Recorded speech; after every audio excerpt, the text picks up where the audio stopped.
시청자 여러분 안녕하십니까. 대한매체 유튜버 뉴스엔 사람TV 강민영입니다.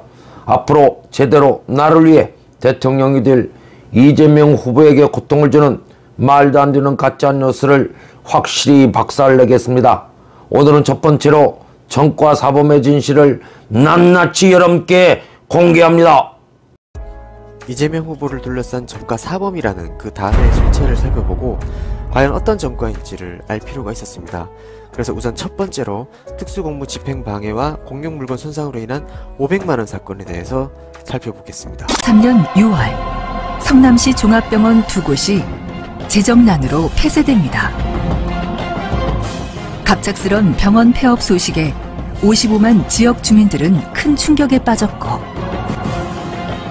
당시 시민운동가로 활동하고 있던 이재명 변호사는 시민들의 건강권 확보를 위한 성남 시립병원 설립 추진위원회 발족, 시립병원 설립 조례안을 발의했습니다.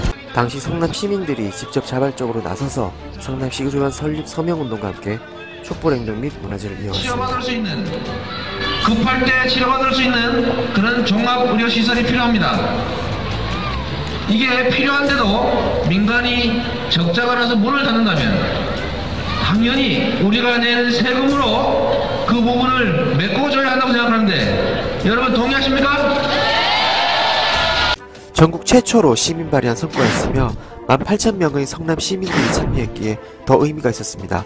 하지만 당시 한나라당 시의원들 47초 만에 이를 폐기시켜버립니다. 거기에 격분한 당시 이재명 후보와 함께한 민주당 시의원들이 한나라당 시의원들에게 항의하다가 악의적인 고발을 당한 것입니다. 보시는 이재명 후보의 사진은 당시 거기서 너무나 분해서 눈물을 흘리는 사진인데요. 이 사진을 일부 이재명 후보를 공격하는 집단들이 악의적으로 쓰기도 합니다. 그게 이제 특수공무집행방해라고 그래가지고 제가 또 대표라서 두 번째 구속되게 생겨 제가 도망을 갔었습니다. 수배가 돼가지고 제가 정과 사범이라고 맨날 놀림받는데 그 정과 중에 하나입니다. 이게 10년 민선 5기 성남시장에 당선되어 치료받고 건강하게 사는 것은 시민들의, 국민들의 가장 기본적인 권리다. 시민들과의 약속을 지켰습니다. 다음 정과에 대해서 살펴보도록 하겠습니다. 바로 무고 및 공무원 자격 사칭, 벌금은 150만원에 대한 내용인데요. 이 정과를 살펴보기 전에 당시 성남시장이 누군지 살펴볼 필요가 있습니다. 당시 이재명 후보는 변호사였고요. 성남시민단체 민변으로 활동하며 비리공직자들을 사회에 알리는 역할을 도맡아 했습니다. 당시 시장은 바로 민주당의 김병량 시장이었고요. 당시 분당 정자지구의 파크뷰 용도 변경 특혜 의혹에 대해서 이재명 당시 변호사가 문제 제기를 하면서 문제가 불거지게 된 것입니다. 그럼 이 문제는 당시 여야 간 대립으로까지 번집니다. 이재명 당시 변호사는 민주진영의 인사이기도 했는데요. 그런데 어찌 민주당의 시장의 비리를 파헤쳤을까요?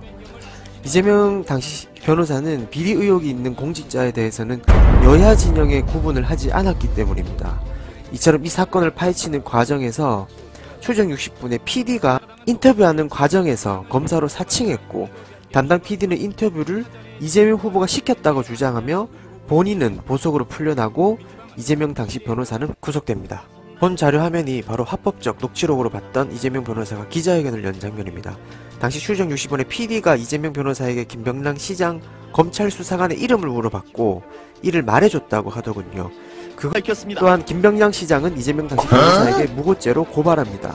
결국 법정에서 억울함이 인정되어 지금의 150만원의 벌금형이 된 것입니다. 김병량 시장은 친인척 비리와 토건 세력과의 유착으로 인해 결국 징역 1년형을 선고받습니다. 당시 시기는 2004년, 이재명 후보는 당시 집에서 인근 고흥까지 차를 타고 가는 과정에서 음주 적발이 된 것으로 밝혀졌습니다. 물론 이 음주운전은 이재명 후보가 잘못을 인정하고 사과했습니다. 제가 한 15년 넘게 이전에 한 제 잘못인데 그거야 100% 잘못한 거죠. 변명의 여지가 없는 거라 제가 죄송하다고 말씀드리고. 그런데 왜 저녁에 술까지 한잔하고 자려고 했는데 급하게 차를 몰고 나갔을까요? 그 이유는 캠프 측의 글을 보면 자세히 알 수 있는데요. 김병랑 시장 이후 이대엽 시장이 바로 등장합니다.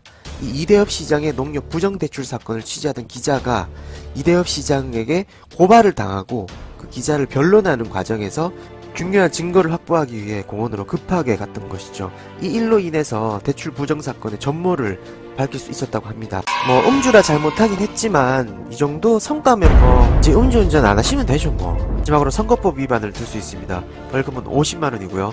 2010년 지방선거 때 지하철에서 명함을 돌렸던 것이 선거법 위반으로 걸린 것인데요. 특이한 것은 당시 한나라당 의원들도 똑같이 명함을 돌렸는데 아무런 조치가 없었다는 것이죠. 어쨌든 지금은 명함을 돌리는 선거운동이 합법이 되었습니다. 이 영상을 제공해 주신 깨어있는 대구 시민의 방송 관계자 여러분께 진심으로 감사드립니다. 앞으로 제대로 나를 위해 이재명 대통령 만들기에 미친놈처럼 뛰겠습니다. 시청자 여러분 감사합니다. 지금까지 강민영이었습니다.